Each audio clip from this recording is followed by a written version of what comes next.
Hi, and welcome back to Inspired Method Marketing here on YouTube. We are your Edmonton business coaches. My name is Karen. This is my husband, Trevor. Hi. And today we're going to be talking about don't be a hero, get help. Seth Godin says, your most generous and insightful work needs help finding the people it's meant to serve. And your most successful work will spread because you designed it to. Excellent. Mm-hmm. More than 50% of online US traffic originates from mobile devices. We like to give little statistics to give you guys a clue that the world revolves around mobile friendly everything. Really. Yeah, everyone's it really on does. their phones. Like, we're all kind of robots, but that's our livelihood though, right? So it's how we function now. So many new entrepreneurs adhere to the old saying that if you want something done right, you have to do it yourself. This only reveals one thing. You are a crappy manager. I like that. So true. So do people that are drawn to self-employment, are they also prone to having big egos?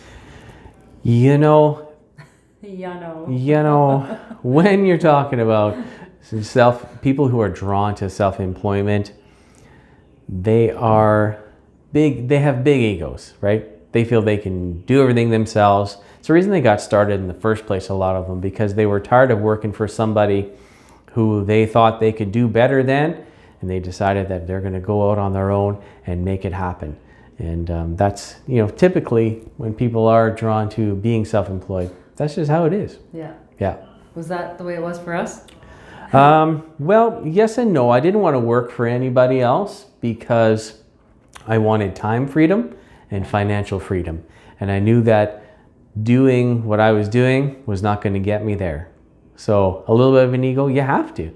You got to have a little bit of that self-confidence, a little bit of that, I'm going to make this happen. If it's going to be, it's up to me. Yeah. That has to be part of your MO. Otherwise, you're just going to stay in slave mentality and not make that shift. Yeah. Yeah. So what can business owners learn from doing it themselves first? Well, doing it yourself first shows the rest of your team that you're willing to do it, right? Even if you task that to somebody else in the future, if you're at least willing to do that task or that thing, whether it's cleaning toilets, washing floors, whatever, showing the team that there's nothing that you won't do for your own business, mm-hmm. that you're asking them to do, then it just helps build team. It helps mm-hmm. build that credibility. Team spirit. And team spirit, absolutely. So there's always a good benefit from doing that. Plus, you've already done it and you can show somebody else how to do it, and you can create the system around what you're doing so that no matter who is doing that, you've got the system in place and you can replicate it no matter who is there. Yeah. This next question is actually a fun one. What is the 30-day alien abduction test? Well, the 30-day alien abduction test.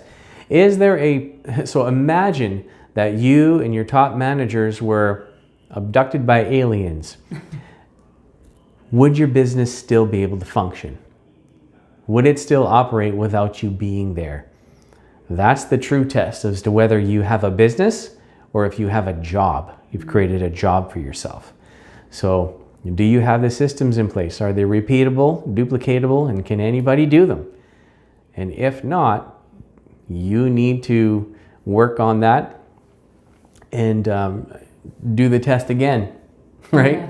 Go through an evaluation and see, okay, so this system here, if I was gone, would that completely fall apart, mm-hmm. right? There's always going to be something that run a little bit better when you're there, but if you can go away for 30 days and your business is still somewhat the same when you come back, then you've done a good job. And that means you can take a break. That means you can go on a vacation. It means, if something was to happen to you that, for 30 days or even longer, say you got in a car accident or there was something, a sickness or whatever, that your business would continue and you wouldn't, lose it all. Yeah. So it's very good to, think like an entrepreneur and, shift out of the I got to do everything myself mentality. Yeah, true. What should you do with the information gathered from the alien abduction test? Well, that's the clear winner there is you can learn what systems need to be built, right? Now, as an Edmonton business coach, we take people through that process and we help them to determine, okay, where are your systems breaking down? What do you have systems for? And where don't you have systems? And how can we improve on those? Nothing's going to be perfect right out of the gate, but at least if you have templates, systems, schedules, and things in place, then you can function like a McDonald's, like a franchise system. And you can just, continue to grow. Just plug people in and build a team. Yeah. Absolutely. Yeah, that's true. So should an entrepreneur start this process with a list of passwords? Yeah, you should always start this alien abduction test with a list of your passwords, because let's say you need somebody to perform a task and it requires going online or going to your different accounts.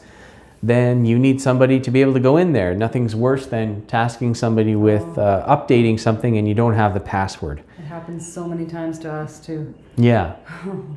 It's frustrating. Very frustrating. So you're trying to get into even if it's just a piece of software that's web-based and you don't have a password to get in there, stops everything. Stops the program. So if you have those list of passwords, then that's the place to begin.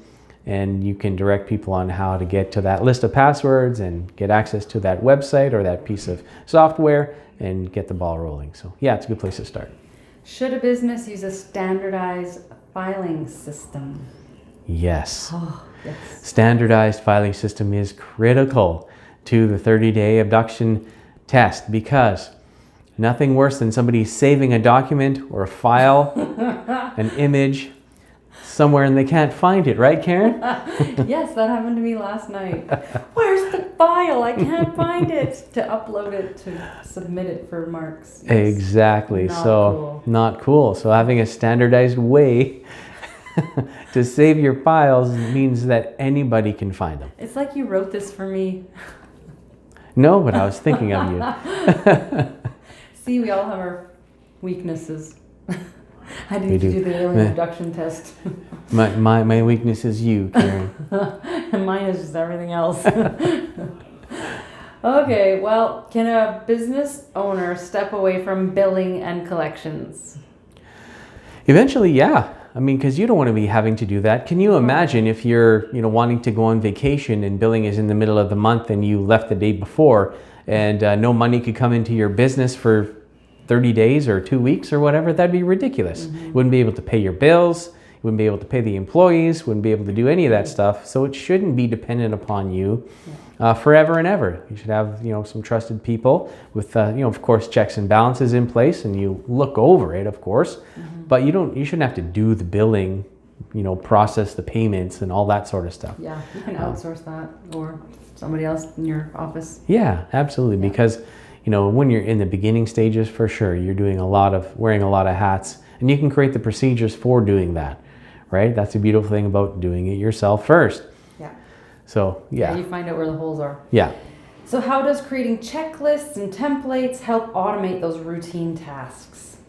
Well, what it does is it allows you to systematically make a step-by-step list of what has to get done in a sequence that needs to be done, so that there's consistency throughout.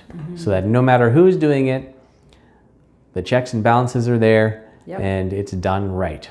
Yeah, just like in accounting, right? What is the difference between templates and checklists? Well, a template is something that you would follow as the outline. And a checklist is just ticking the boxes. So I need to do this, check. I need to do that, check. And then the next thing on the list, check. And a template, for instance, like we have templates for creating videos, creating YouTube outlines. That is a template. Yeah. So it tells us what has to be done, what information to be filled out. And then a checklist is just making sure that each step in the process was completed. Right. Okay, how does the 30-day alien abduction test help you scale your business? When you're able to create systems templates, checklists, schedules, all these things that are very important to creating a systematized business, then you're actually able to grow bigger than where you are now. Because just like one of the greatest business systems on the planet, McDonald's, it's run completely by teenagers, right? Very low education because they're still in school, very low aptitude and abilities, very limited experience, but they can run a multi-million-dollar restaurant, right? So think about that, because they have systems. Yeah. If they didn't have those systems, there'd be no hope that they could build to over, almost 3,000 restaurants worldwide, serving 40 billion people, every day. Yeah. It's incredible what they can do. So that's the kind of system that you're able to do. And I'm not saying you're going to become like McDonald's, but you're able to scale and grow beyond where you are now if you have proper systems. Yeah, true. Well, thank you for sharing that with us. So if you guys need help, contact us, inspiredmethod.com, or you can, stay in touch with us here on YouTube, send us a comment, and we can help you get started even how to, set up your templates and your checklists, give you some ideas of what resources we've used to do that in our business and help you scale your business. Don't forget to subscribe to the channel, like the video if you got something out of it, and we'll see you guys on the next video. Bye.